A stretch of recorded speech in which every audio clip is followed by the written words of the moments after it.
I didn't get to take a car to college with me my freshman year, which looking back on it is absolutely fine. But at the time, in my infinite 18-year-old wisdom, I was a little put off by this. I understood my parents didn't really have much in the way of money back then. We were sharing vehicles. My younger sister was driving by then, and my little brother was going to start driving soon. You know, they can't just be throwing cars around willy-nilly to every single kid who goes to college. Times were tight. So I didn't get a car. They also told me, you don't need a car. Look at this beautiful campus you're going to here on the North Shore of Chicago. There's so much to do here. All the students are here. Just be here and be present. And they were right. That was absolutely the right call. I met my wife on my first day in my first class. I met a whole bunch of friends in the first couple of days just moving in. And they were absolutely right. It was great to just be there and be present. But sometimes you want to go do stuff. I mean, you're in Chicago. And I had one friend. We all had one friend who had an automobile. His name was Bill. And Bill drove a Ford Fiesta. It wasn't terribly nice. It had tiny little tires that were skinnier. I mean, it was almost like bike tires on this thing. It was an ultra compact car. And it had blue and pink lines, mauve lines painted on the side. They were kind of curly and decorative. I think maybe this is what the good people at Ford back then imagined that a Mexican Fiesta color palette might look like, sort of like Taco Bell colors from the 90s. I don't know. I didn't care because it rolled and it got places. It had a gas pedal and it had brakes, and you could sit in it and it would move you at high speed from one place to another. And, you know, those Chicago roads and everything, they were a little bit stressful, but so what? It worked. And also we're all kids and we're not thinking about any of that stuff, so it worked. Well, then sophomore year comes around and some more people have vehicles now. And whenever we go somewhere as a group, y'all decide who's going to drive what. Then junior year comes around and now people are starting to get kind of nice vehicles that their parents are giving them and stuff. And we decide where we're going to go.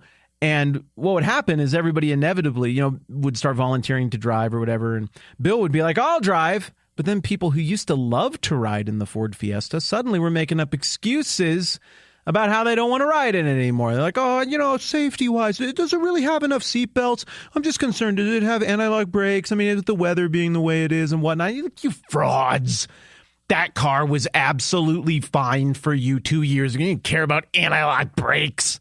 What are you talking about? You just want to ride in Kyle's car because it's a brand new Mustang and it looks way cooler, which is completely defensible. But just don't hit me with this fake stuff about being, you know, too good for the Ford Fiesta because you weren't too good for it 2 years ago.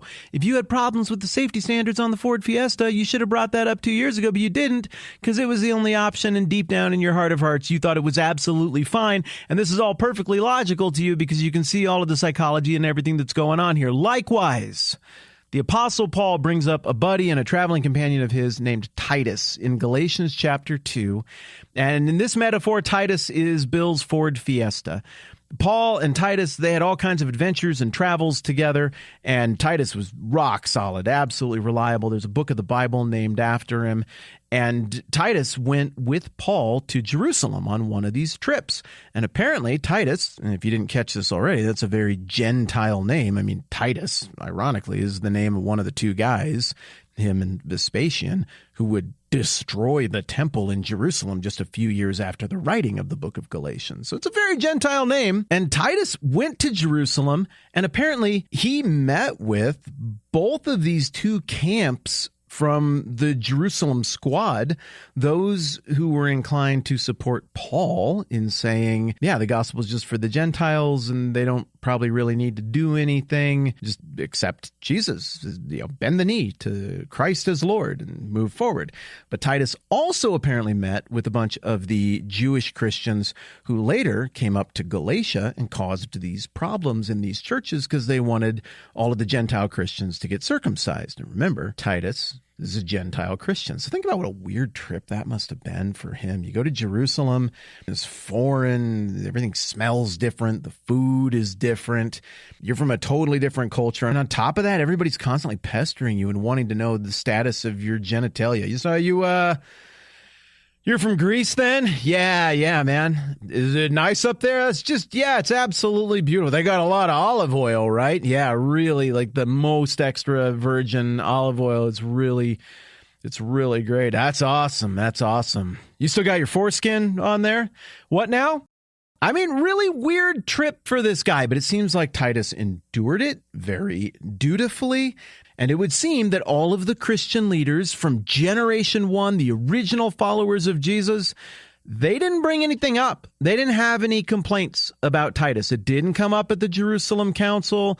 They weren't like, hey, just like one other quick note, you're going to need to get circumcised or you're not a real Christian. I mean, in fact, the Jerusalem Council of Acts 15 with Titus in the room ruled in the opposite direction. You remember the findings of the Jerusalem Council, right? I mean, Titus, remember, he's here for all of this. Let's just review it real quick. Acts 15. Some men came down from Judea to Antioch and were teaching the brothers, unless you're circumcised according to the custom taught by Moses, you can't be saved. Well, this brought Paul and Barnabas into sharp dispute and debate with them. So Paul and Barnabas were appointed, along with some other believers. We learned later that was Titus. To go up to Jerusalem, see the apostles and the elders about the questions. So the church in Antioch sends them out.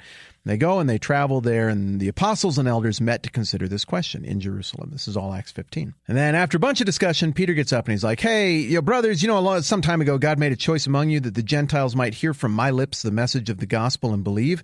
And God, who knows the heart, showed that he accepted them by giving the Holy Spirit to them just as he did to us.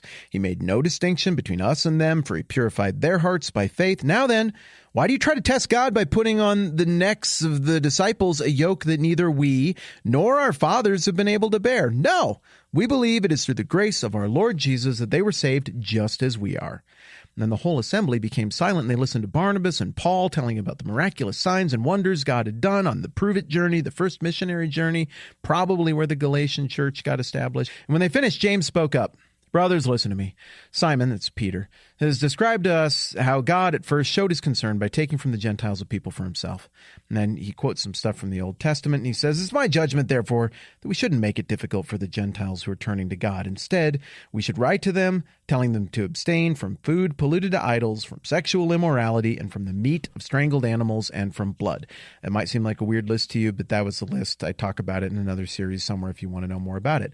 Then the apostles and the elders of the whole church decided to choose some of their own men to send them to Antioch with Paul and Barnabas to, paraphrase his mind, share the good news about this resolution and let them know that, hey, we're moving forward. This is great and this is exciting. That's it. That's what happened at the Jerusalem Council. Well, there were two parties at the Jerusalem Council from Jerusalem. You caught that, right? There were the people who went and threw everybody into confusion, who caused problems in Antioch. These were Jewish Christians who were like, hey, you're not Christians unless you're circumcised. People were coming up to them in Antioch and be like, oh, you're Christian. I'm a Christian too. I'm Barnacles and I'm Testacles, and we're two very Greek people with very Greek names, and we're not circumcised at all, and we're also Christians. Bring it in. Let's do a big Greek hug. Popsicles. Bring it in over here. We're all hugging with the Jewish, and the Jewish Christians in this hypothetical situation were like, no, we're not doing any hugs because you're not real Christians because of your genital status. You are not circumcised. You get out of here. You fake. You're not even real. This is stupid. And so then up in Antioch, they're like, well, we got to do something about that. And so they have the Jerusalem Council. The Jerusalem Council rules unequivocally in favor of Paul and Barnabas and the Antioch church and Peter and James. Everybody's on the same page. There's no debate. There's not even really any compromise. And so in the room here are generation one of the disciples. At this point, all of whom but James? Or is it still alive? Or is James? Yeah, James would have been executed already by this point by Herod.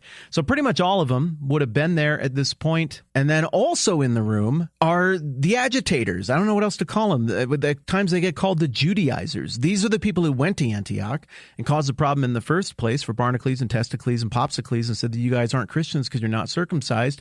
Then this same ilk, after presumably the Jerusalem Council, is like, well, we'll just go a little further out. We'll go further afield. And they go against the wishes of the Jerusalem Council and travel all the way up to Galatia, probably, if I've got my timeline right. And they pick the same fight there, hoping they'll get away with it further. I mean, what is your weird obsession with this? You guys are being super, super weird about things and culty. And so now Paul in Galatians 2, which it occurs to me that I've still not read to you at this point, Paul comes back at them and is like, hey, do you remember when the metaphorical Ford Fiesta that is Titus came down to the Jerusalem Council? And we put him right in front of all of generation one of the Christian leaders, all of the big pillars of the faith, and nobody had any problems with him then. Nobody was like, oh, the tires aren't thick enough. That's not safe enough. I don't like the painted Mexican Taco Bell stripes on the side. That's no good at all. He's not circumcised. What's he doing here in this meeting? James didn't say anything fussy like that. Peter didn't say anything fussy like that. In fact, they said the exact opposite. It was you guys who were putting all kinds of pressure on him on just a simple vacation, like a work trip. You're putting all this pressure on him to make part of his work trip agenda being adult circumcised. You guys don't think that's a little bit weird and a little bit pushy? And you push that agenda out in front of everybody, all of Christianity, and you got told no. You got your hand slapped, and it happened in writing too. And now you guys are still at it? Come on, now you guys are coming up here to Galatia and you're trying to tell these Christians, these Gentile Christians up here in these churches that I just got done planting, these fledgling Gentile Christians who we should be helping. Now you guys are coming up here and you're like, well, actually, we talked a little bit more with some of the most important Christians down in Jerusalem, because that's where we're from, Jerusalem. It's very important. You might have heard of it. And they were like, yeah, it turns out the circumcision thing actually is a problem. And we just needed to kind of walk that back a little bit. We do have a problem with a lot of you Greek types pretending like you're Christians. If you're not circumcised, you're going to have to actually get circumcised. And they bought it in Galatia, and that's part of why Paul is so mad. Here in Galatians 2, Paul is like, no, wait a minute. Does this pass the Ford Fiesta and whether or not you will ride in it in your junior year of college now that there are nicer vehicles to choose from test? No, it does not. Titus was there the whole time. Some of them raised objections. Those are the guys who got their hands slapped and are throwing you into confusion, Galatia.